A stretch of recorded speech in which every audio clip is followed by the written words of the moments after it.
అంటే సార్ ఈ 5 సంవత్సరాలు ఎందుకంటే నేను అధికారం వస్తే నాదేళ్ళ మేము విజయంతో ముందుకు పోతాం ఇలాంటి మాటలని కూడా మాట్లాడుతున్నాను. ఒకవేళ అధికారం కానీ వస్తే పవన్ కళ్యాణ్కి ఏదైనా సీఎం స్థానం అన్నది కొన్నాళ్ళైనా ఇచ్చే ఛాన్స్ ఉంటుందంటారా? ఆ విధంగా ఆలోచిస్తారా? అసలు సీఎం పోస్ట్ అనేది నెగోషియబుల్లా కాదా ఆ అంశం మీద నిజానికి పవన్ కళ్యాణ్ బహిరంగ సభల్లో మాట్లాడడం తప్ప వాళ్ళిద్దరు కలిసి మాట్లాడినప్పుడు కానీ వాళ్ళ తరఫున సంయుక్త ప్రకటనలు వచ్చినప్పుడు కానీ ఎప్పుడు దాన్ని వాళ్ళు దాటేస్తున్నారు.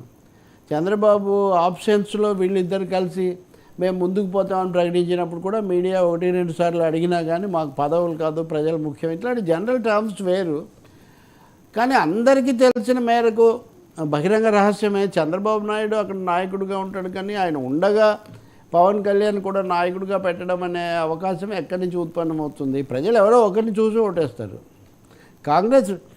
కాంగ్రెస్ బీజేపీ లాంటి పార్టీలు వేరే, జాతీయ పార్టీలు, ఇవి ప్రాంతీయ పార్టీలు, లీడర్ బేస్డ్ పార్టీలు ఇవి. కాబట్టి నెగోషియబుల్ అయి ఉంటుందా అనేది నిజంగా సందేహమే. అది పైగా మీరు సీట్లు అసెంబ్లీకి వెళ్ళడానికే మొదటి ప్రయత్నం చేసుకుంటూ అధికారం గురించి ఆలోచించేటంత అవాస్తవికంగా పవన్ కళ్యాణ్ ఉంటాడని నేను అనుకోను, కానీ అంటూ ఉంటారు. 30 సీట్లతో ఎవరైనా ముఖ్యమంత్రి ఎలా అవుతారు?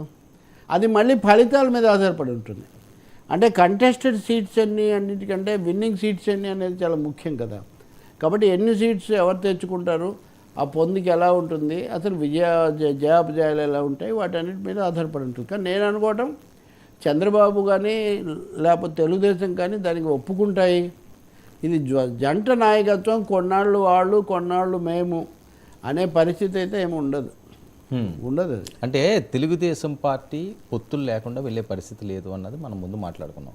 సో ఖచ్చితంగా జనసేన సపోర్ట్ కావాలి, జనసేన సపోర్ట్ ఉంటేనే అధికారం వస్తుంది అన్నది అందరి మాట, లేకపోతే ఈసారి కూడా కష్టం అన్నది వైసీపీని ఎదుర్కోవడం. సో ఇలాంటి సమయంలో అధికారం అన్నది పరమావధిగా ముందుకు సాగాల్సిన అవసరం ఉంది. అందులో షేరింగ్ ఇస్తే తప్పేంటి, మరి నాకు షేరింగ్ లేకపోతే మీరు కూడా అధికారంలోకి రారు కదా అనే డిమాండ్ ఏమైనా వచ్చే ఛాన్స్ ఉంటుందా? అందుకనే వాళ్ళ ఎన్నిసార్లు సమావేశమయ్యేది కూడా అందులో అది కూడా ఒక అంశం కదా. అవి తర్వాత చూద్దాము, నాయకుడు ఎవరనేది ముఖ్యం కాదు. ఇట్లాంటి టర్మ్స్తో దాన్ని కొట్టేయడం తప్ప ఇద్దరు ముఖ్యమంత్రులు అనే మాటతో ముందుకు వస్తారు అనేది అలా రాకపోవచ్చు అని నేను అనుకుంటున్నాను. లేదా అస్పష్టమైన భాషలో దాటేసే అవకాశం కూడా ఉంటుంది. ఇప్పుడు పవన్ కళ్యాణ్ లాంటి ఆయన ఏ ఉప ముఖ్యమంత్రి కానీ ఇంకో, అంటే ఇవన్నీ మనం భవిష్యత్తు గురించి మాట్లాడుతున్నాం. దీనికి ఇప్పుడు మన దగ్గర ఏమి ఫలితాలు విజయాలు ప్రాతిపదిక లేదు. దానికి ఆయన సిద్ధపడతారా ఉపనాయకుడిగా ఉండడానికి? I will be the king maker అన్న పద్ధతిలో ఉండడానికే ఇష్టపడతారేమో అనే కూడా అనుకోవచ్చు మనం, గివన్ హిజ్ క్యారెక్టర్, ఆయన స్వభావం. సీఎం ఇవ్వకుండా లేకపోతే ఉప ముఖ్యమంత్రి కాకపోతే మరి ఏం చేయాలండి? చెప్పాలి మరి. వాళ్ళు రాత్రి ఆ సమావేశం తర్వాత అదేం చెప్పలేదు కదా. సభలో ప్రవేశించటం ముఖ్యం. 1-2 సార్లు ఆయన రాజమండ్రి, పిఠాపురం ఆ సభలన్నింటిలో చెప్పింది సభలోకి ప్రవేశించటం. రెండోది ఈ విషయం మీద కూడా నేను సిద్ధంగా ఉన్నాను ఇవ్వడానికి వాళ్ళు సిద్ధంగా ఉన్నారా లేదా, అది రెండో భాగం తెలుగుదేశం నుంచి వస్తుంది.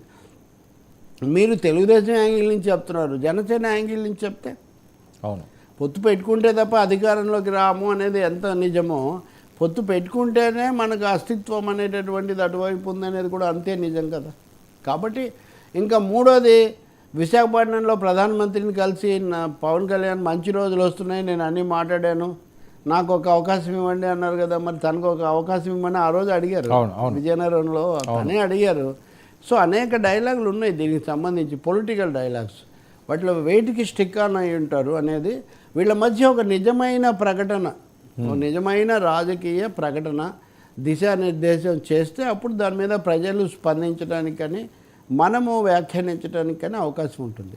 ఇప్పటికీ ఆ స్పష్టత లేదు, ఆ అవకాశం కూడా చాలా తక్కువ ఉందని నేను అనుకుంటున్నాను. సార్ ఓకే, మీరు అన్నట్టుగా గన్నవరం నుంచి శ్రీకాకుళం వరకు హై ప్రయారిటీ జనసేనకు సంబంధించి, ఉత్తరాంధ్ర బార్డర్ వరకు కూడా వెళ్ళే అవకాశం ఉంటుంది. ఉంటే ఈ గన్నవరం నుంచి శ్రీకాకుళం వరకు ఏ ఏ నియోజకవర్గాలు వీళ్ళు చూజ్ చేసుకునే అవకాశం ఉంటుంది మీరు అబ్జర్వ్ చేసిన దాంట్లో ప్రధానంగా? భీమవరం అని ఒకటి అంటున్నారు, తాడేపల్లి గూడెం అని చెప్పి మరొకటి మాట్లాడే పరిస్థితి, ఇంకా భీమిలి అని, పెందుర్తి, సమదర్ థింగ్ అని, దరిసి, ఇలా ఈ నియోజకవర్గాల్లో అభ్యర్థులను కూడా కొంచెం సెలక్షన్ ప్రాసెస్ ఛాన్సెస్ కూడా పవన్ కళ్యాణ్ ఎక్స్ప్లోర్ చేస్తుంటారు. ఓకే, అది జరుగుతుంది. అంటే 30 సీట్లు అదే ప్రాంతంలో ఉండే అవకాశం ఉంటుందంటారా? అంటే చెదురు మదురుగా అక్కడ ఒకటి అట్లా రాయలసీమలో కూడా ఒకటి రెండు తిరుపతికి అట్లా కూడా అక్కడ అంటున్నారు. అక్కడక్కడ ఎందుకంటే అదే చిరంజీవి గారు తిరుపతిలో గెలిచారు కాబట్టి. తిరుపతిలో అది వరకు జరిగింది కాబట్టి తిరుపతి దగ్గర ఒకటి, లేకపోతే అక్కడ కడప ఇప్పుడు ఆ జిల్లాలు కూడా మారిపోయాయి అనుకోండి. అది వరకు ఆళ్ళగడ్డ లేకపోతే అట్లాంటివి చేశారు కదా, అట్లాంటివి మాకు ఒకటి ఇవ్వండి అని అడుగుతాం ఇట్లాంటివి. కానీ తెలుగుదేశం పార్టీ కూడా చాలా పోటీ ఎక్కువగా ఉంది, వాళ్ళ అంతర్గత పోటీ ఎక్కువగా ఉంది. ఇప్పుడు ఉదాహరణకు ఆళ్ళగడ్డ జనసేన అనుకుంటే ఆళ్ళగడ్డ, ఆ పక్కన నంద్యాల వాళ్ళ భూమా వాళ్ళ ఫ్యామిలీ లేకపోతే వీళ్ళందరూ కూడా ఉన్నారు. చంద్రబాబు అరెస్ట్ జరిగింది కూడా అక్కడే కదా. అవును. కాబట్టి రాయలసీమలోనే వైసీపీని ప్రధానంగా ఎదుర్కోవాల్సిన అవసరం ఉంటుంది. అక్కడ ఆ పని ఎక్కువగా తెలుగుదేశం మీద పడుతుంది, వీళ్ళ పాత్ర ఒక సహాయక పాత్ర అవుతుంది. అందువల్లనే ఉత్తర తెలంగాణలో ఉత్తరాంధ్రలో తెలుగుదేశం కొంచెం ఆధిక్యత, గోదావరి జిల్లాలో జనసేన ఆధిక్యత, ఈ కృష్ణా గుంటూరు జిల్లాల్లో మళ్ళీ తెలుగుదేశం ఉంటూ జనసేన అకామిడేట్ చేయటం, రాయలసీమ జిల్లాలో ఉభయలు వైసీపీతో పోటీ పడ్డం, అది ఫార్ములా. వైసీపీ ఉధృతిని ఎదుర్కోవటం. ఓకే సార్, చంద్రబాబు నాయుడు గారు కుప్పంతో పాటుగా మరొక నియోజకవర్గం కూడా చూస్ చేసుకునే అవకాశం ఉంటుంది ఈ ఎన్నికలో అంటున్నారు. ఆ పరిస్థితి ఉంటుందా? That's possible. అదే ఆయన వ్యక్తిగత ఛాయిస్ మీద ఆధారపడి ఉంటుంది. అది వ్యక్తిగతంగా ఆయన చేస్తే మంచిదే అని భావిస్తే, కానీ దానివల్ల రాంగ్ సిగ్నల్స్ వెళ్తాయి. ఇలా రెండు రాజకీయమైన ఎంపికలో ఆయన కుప్పం మీదే పెట్టే ఛాన్స్ చాలా ఎక్కువగా ఉంటుంది. కుప్పం సేఫేనా సార్ ఇప్పుడున్న పరిస్థితుల్లో? అంటే మీరు కుప్పం గురించి వచ్చేది చూస్తే వీళ్ళ ఫోకస్ కూడా గతం కంటే కొంచెం తగ్గినట్టుగా ఉంది. వైసీపీ వాళ్ళ అఫెన్సివ్ ఇదంతా కూడా. ఇంకోటి రాష్ట్రం అంతా వచ్చిన తర్వాత కుప్పం కాదు కదా, అప్పుడు కుప్పం ఒకటే కాబట్టి జగన్ అక్కడికి వెళ్ళి అందరు దాని గురించి మాట్లాడేవాళ్ళు. వీళ్ళు కూడా జాగ్రత్తలు తీసుకున్నారు కాబట్టి కుప్పం సేఫ్ అంటే గట్టి ఫైటే ఉంటుంది ఇప్పటికి కూడా. అక్కడ ఆయన ఛాలెంజ్ చేయడమే పెద్ద ఇది కదా. అవును. అంటే లోకల్ ఎలక్షన్స్లో వీళ్ళు బాగానే సాధించారు. So Chandrababu Naidu is looking for పర్సనల్గా ఎలా తప్పకుండా ఉండాలన్నది కూడా ఆయన దృష్టిలో ఉంది. కానీ కుప్పం వదిలిపెట్టి వేరే చోటు నుంచి వస్తే, అందుకే ఆయన పులివెందులకు ఎసరు పెడుతున్నారు కదా. పులివెందుల్లో మీరు బీసీని పెట్టండి, పులివెందులు మీరు వదిలేయండి ఈ పద్ధతిలో.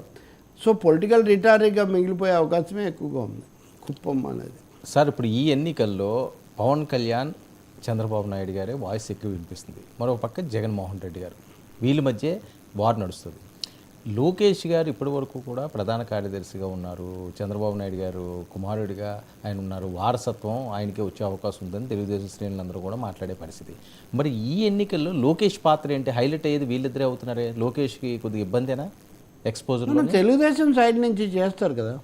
అలాగే సభల్లో కూడా కలిసి పాల్గొనే సభలు అవి ప్లాన్ చేసినప్పుడు లోకేష్ రెండో నాయకుడిగా ఉండే విధంగా కూడా తెలుగుదేశం కొంత ప్లాన్ చేస్తుంది.